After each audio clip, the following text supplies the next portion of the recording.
News T31 ചാനലിന് വേണ്ടി നടത്തുന്ന പ്രഭാഷണ പരമ്പരയിലേക്ക് സ്വാഗതം. മൂന്നാമത്തെ എപ്പിസോഡായ ഇന്ന് മലയാളത്തിലെ എക്കാലത്തെ മികച്ച മഹാകവിയായ കുമാരനാശാന്റെ ചണ്ടാല ഭിക്ഷുകി എന്ന ഖണ്ഡകാവ്യത്തെക്കുറിച്ച്, മലയാളം മാതൃഭാഷയെക്കുറിച്ചും ശ്രീനാരായണ ഗുരുദേവന്റെ കവിതകളെക്കുറിച്ച് നടത്തിയ പ്രഭാഷണ പരമ്പരയ്ക്ക് ശേഷമാണ് ഇത് നടത്തുന്നത്. ആശാന്റെ ഏതാണ്ട് ഒടുവിലത്തെ കാലഘട്ടത്തിൽ എഴുതിയ രണ്ട് ഖണ്ഡകാവ്യങ്ങളാണ് ചണ്ടാല ഭിക്ഷുകിയും കരുണയും.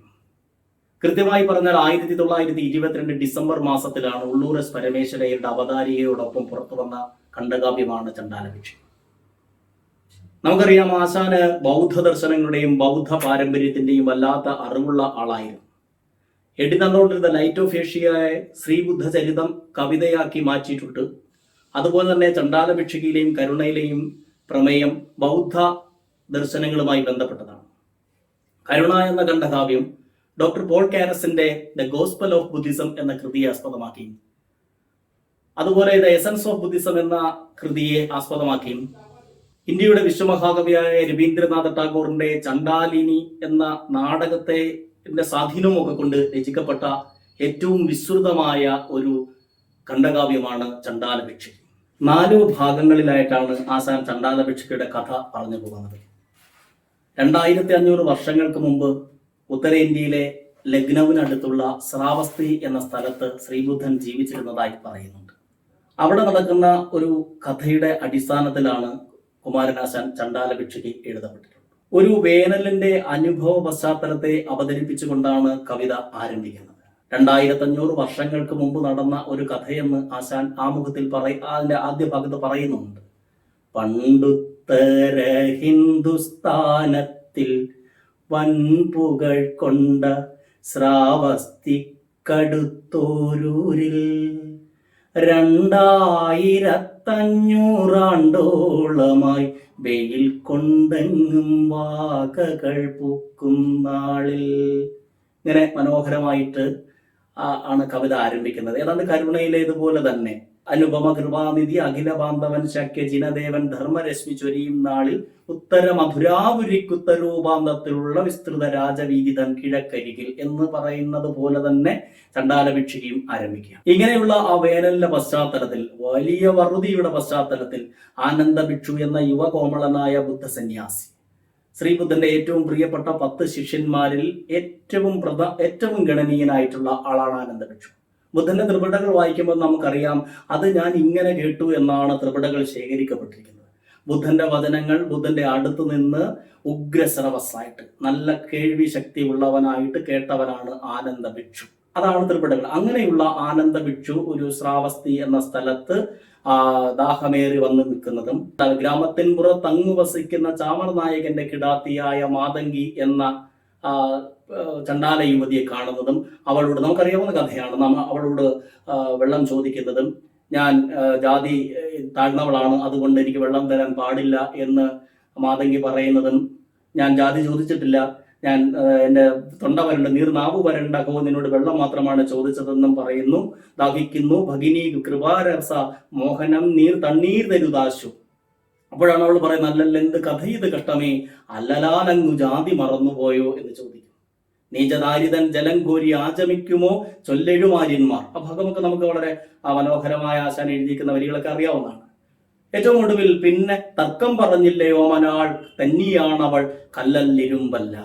അതിനുശേഷം ആനന്ദ ഭിക്ഷുവിന്റെ തള്ളിത്താമര മുട്ടിനെ പോലെ ശോഭിക്കുന്ന കരതലങ്ങളിലേക്ക് വെള്ളം ഒഴിച്ചു കൊടുക്കുന്നു. വളരെ മനോഹരമായ ഒരു കാവ്യചിത്രം ആശാന്റെ എല്ലാ കവിതകളിലും ഈ കാവ്യചിത്രം ഉണ്ട് എങ്കിലും ചണ്ടാല ഭിക്ഷുകിയിൽ മനോഹരമായ ഒരു കാവ്യചിത്രം നമുക്ക് അനുഭവിച്ചറിയാൻ കഴിയുന്നുണ്ട്. കറ്റക്കാർ കൂന്തൽ മൂടി തലവഴി മുറ്റുമാസ്യം മറഞ്ഞു കിടക്കുന്ന ചാരുസാരിയൊതുക്കി ചെറുചിരി ചോരിവാ ചെറ്റുവിടർത്തവൾ എന്ന് പറയുന്ന ഈ രാ എന്ന അക്ഷരത്തിന്റെ ഒക്കെ വളരെ മനോഹരമായൊരു പ്രയോഗം. ആശാൻ ഏറ്റവും കൂടുതൽ ഇഷ്ടപ്പെടുന്ന അക്ഷരം രാ എന്ന് എനിക്ക് പലപ്പോഴും തോന്നിയിട്ടുണ്ട്. നളിനിയിലൊക്കെ ധാരാളം സന്ദർഭങ്ങളിൽ ദ്വിത്യാക്ഷര പ്രാസത്തിലൊക്കെ അവതരിപ്പിക്കുന്നത് വളരെ മനോഹരമായിട്ടാണ്.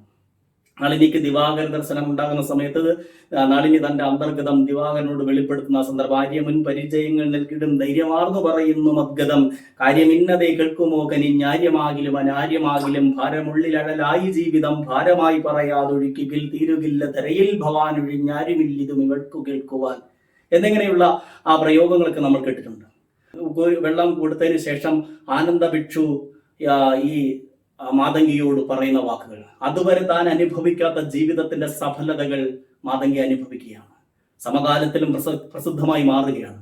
അതുവരെ ചാമർനായകന്റെ കിടാത്തിയായ ചണ്ടാല യുവതി എന്ന് മാത്രം അഭിസംബോധന ചെയ്യപ്പെടുന്ന അവളെ ആനന്ദഭിക്ഷു എന്ന ആ സന്യാസി യുവാവ് വിളിക്കുന്നത് പുണ്യശാലിനി നീ പകർന്നിടുമി തണ്ണീർ തന്നെ ഓരോരോ തുള്ളിയും അന്തമറ്റ സുഹൃതഹാരങ്ങൾ നിന്നന്തരാത്മാവിൽ അർപ്പിക്കുന്നുണ്ടാ.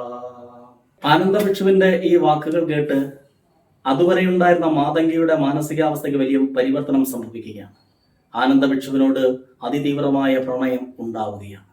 തന്റെ കുടിലിൽ പോയി കിടന്നിട്ട് അവൾക്ക് ഉറക്കം വരുന്നില്ല. പ്രണയത്തിന്റെ ഏറ്റവും തീവ്രമായ അവസ്ഥയായ ഉറക്കമില്ലായ്മ അനുഭവിക്കുകയാണ്. ആ പ്രണയം തന്റെ ഉള്ളിൽ ബാധിച്ച ഒരു സ്ത്രീയുടെ ചിത്തത്തെ, ആ ഒരു സ്ത്രീയുടെ വിഹുലതകളെ എത്ര മനോഹരമായി ആശാൻ ഭാഷയിലൂടെ അവതരിപ്പിക്കുന്നുണ്ട്.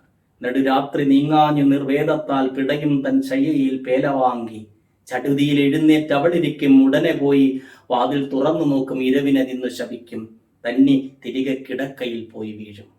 എങ്ങനെ ഒരു സ്ത്രീ പ്രണയം ബാധിച്ചൊരു സ്ത്രീ അനുഭവിക്കുന്ന എല്ലാ മാനസിക വികാസങ്ങളും മാനസിക സംഘർഷങ്ങളും അതേപോലെ ഭാഷയിലേക്ക് ആശാൻ അവതരിപ്പിച്ചു വരികയാണ്. അതിനുശേഷം പിറ്റേന്ന് തന്നെ ബുദ്ധന്റെ ആശ്രമത്തിലേക്ക്, ആനന്ദഭിക്ഷുവിന്റെ ആശ്രമത്തിലേക്ക് മാതംഗി എത്തുന്നു. മാതംഗി എത്തിയതിനു ശേഷം അവൾ തന്റെ പ്രണയ അവസ്ഥകളൊക്കെ ബുദ്ധൻ മനസ്സിലാക്കുന്നു. ബുദ്ധന്റെ വചനങ്ങൾ തന്റെ മനസ്സിലെ സങ്കുചിത ബോധത്തിൽ നിന്നുണ്ടാകുന്ന ചെറിയ പ്രണയങ്ങളുടെ ആകാശങ്ങൾ തുറക്കപ്പെടുന്നു, വാതിലുകൾ തുറക്കപ്പെടുന്നു, ജാലകങ്ങൾ തുറക്കപ്പെടുന്നു.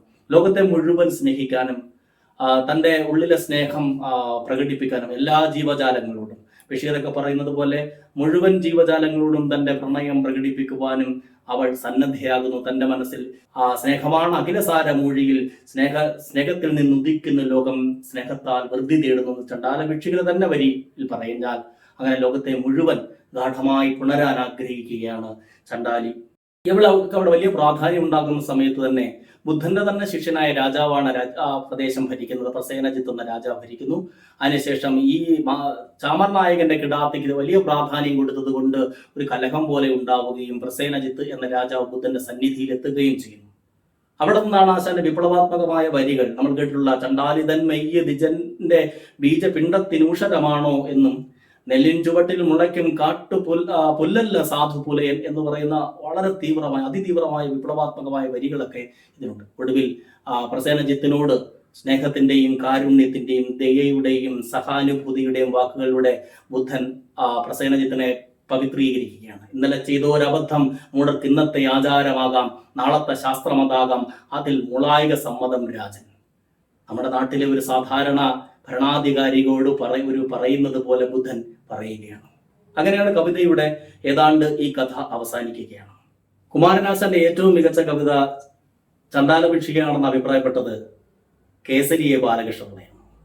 കേസരി പറഞ്ഞത് ദുരവസ്ഥയും ചണ്ടാലഭിക്ഷികയും ആശാന്റെ വീര പുരോഗമന സാഹിത്യ കൃതികളാണെന്നാണ്. എന്ന് മാത്രമല്ല, കേവലമായ ചില വരികളിലൂടെ ഇങ്ങനെ വളരെ ലഘുവായി ലളിതമെന്ന് നമുക്ക് തോന്നിപ്പോകുന്ന ഈ ചണ്ടാലഭിക്ഷി എന്ന കവിതയിലെ ആന്തരികമായ ഒരു സ്ത്രീയുടെ സങ്കല്പത്തെ അവതരിപ്പിക്കുന്നത് ചിന്താവിഷ്ടയായ സീതയ്ക്കും മുന്നിലാണ് ഈ കാവ്യങ്ങൾ. ആശാൻ നായികാ പ്രാധാന്യമുള്ള ആശാന്റെ നായികമാരെ എല്ലാം നമുക്കറിയാം. നളിനിയും ലീലയും മാതംഗിയും സീതയും വാസവദത്തയും ഒക്കെ നമുക്കറിയാം. ആശാന്റെ നായികമാർക്കെല്ലാം ആശാൻ പറയുന്നുണ്ട് 4 തരം സുന്ദരിമാരാണ് ഉള്ളതെന്നാണ്. വെറുതെ വിലാസം ചെയ്യുന്നവൾ, സ്പന്ദിക്കുന്നവൾ, ത്രസിച്ചുകൊണ്ടിരിക്കുന്നവൾ, മിന്നൽ പിണർ പോലെ ഞെട്ടി വിറയ്ക്കുന്നവൾ. ആശാന്റെ കവിതയിൽ എഴുതിയിട്ടുണ്ട്, ആശാന്റെ കവിതയിൽ മിന്നൽ പിണർ പോലെ ഞെട്ടി വിറയ്ക്കുന്ന കഥാപാത്രങ്ങളാണ്. അവ ഉടൽ ചീർക്കുകയും ദീർഘനിശ്വാസം വിടുകയും ചെയ്യുന്ന ഒരു കഥാപാത്രങ്ങളെ അവതരിപ്പിക്കുക എന്ന് മാത്രമല്ല, തന്റെ കൈപ്പിടിയിൽ ഒതുങ്ങാത്ത വീരപുരുഷന്മാരെ തേടിപ്പോയവരാണ് ആശാന്റെ നായികമാരെന്നും പറയുന്നുണ്ട്. നമുക്ക് അറിയാം, നളിനി ദിവാകരനെ തേടിപ്പോയത്, ലീല മദനെ തേടിപ്പോയത്, അതുപോലെ മാതങ്കി ആനന്ദഭിക്ഷുവിനെ തേടിപ്പോയത്, വാസവദത്ത ഉപഗുപ്തനെ തേടിപ്പോയത്, ഇങ്ങനെയൊക്കെ. മാത്രമല്ല ഈ കഥാപാത്രങ്ങളെല്ലാം തങ്ങളുടെ രതി സാമ്രാജ്യത്തിൽ എത്തുന്നതിന് മുമ്പ് തന്നെ അതിൽ നിന്ന് ആ പ്രിയ സമാഗമം കഴിഞ്ഞുടനെ തന്നെ അവർ ഇല്ലാതായി മാറുന്നവരാണ്. നളിനിക്ക് ദിവാകരൻ ദർശനം ഉണ്ടായി ചെറിയ സമയം മാത്രമേ ജീവിക്കുന്നുള്ളൂ. ലീലയും അത് തന്നെയാണ്. മാതങ്കി എന്ന് പറയുന്ന കഥാപാത്രം തൻ്റെ ഉള്ളിലെ സ്ത്രീഭാവം ഇല്ലാതാവുകയാണ്. അതിനുശേഷം ഭിക്ഷുണിയായി മാറുമ്പോൾ സ്ത്രീയുടെ മരണമാണ് സംഭവിക്കുന്നത്. ഇങ്ങനെ ഒരു വ്യത്യസ്തമായ നായിക എം. എൻ. വിജയമാഷ് ഒരിക്കൽ എഴുതിയിട്ടുണ്ട്, സ്നേഹം ഒരു വലിയ പ്രശ്നമായി മാറിയപ്പോഴാണ് ആശാൻ കവിത എഴുതി തുടങ്ങിയതാണ്. ആനന്ദഭിക്ഷു ചണ്ഡാലഭിക്ഷുക എന്ന ഈ ഖണ്ഡകാവ്യത്തിലെ മാതങ്കി എന്ന് പറയുന്ന കഥാപാത്രം വീട് വിട്ടിറങ്ങി പ്രണയത്തിലേക്ക് പോയി അവൾ ഒരു കുടുംബത്തിൽ പെറ്റുകൂട്ടുന്ന ഒരു സാധാരണ സ്ത്രീയായി മാറുകയല്ല, അവൾ മറ്റൊരു ലോകത്തിൽ എത്തപ്പെടുകയാണ് ചെയ്യുന്നത്. ഇങ്ങനെ ചണ്ഡാലഭിക്ഷുക എന്ന ഖണ്ഡകാവ്യത്തിന് ധാരാളം വായനകൾ മലയാളത്തിൽ ഉണ്ട്, ധാരാളം എഴുത്തുകാരുണ്ട്, ഇതിയൊക്കെ എഴുതിയ ധാരാളം പഠനങ്ങളുണ്ട്. അങ്ങനെയുള്ള ഒരു കഥാപാത്രമാണ്. നിരന്തരം പഠനങ്ങൾക്കും നിരന്തരം ഭാഷാപരവും ആഖ്യാന സമൃദ്ധവും നിരൂപണാത്മകവുമായ ഒരു കൃതിയാണ് കേസരി പറഞ്ഞതുപോലെ ചണ്ഡാലഭിക്ഷുകി എന്നുള്ള കാര്യത്തിൽ സംശയമില്ല. നാം നിരന്തരം വായിക്കുകയും പഠിക്കുകയും ചെയ്യേണ്ട കവിതയാണ് ചണ്ഡാലഭിക്ഷുകി. നമസ്കാരം.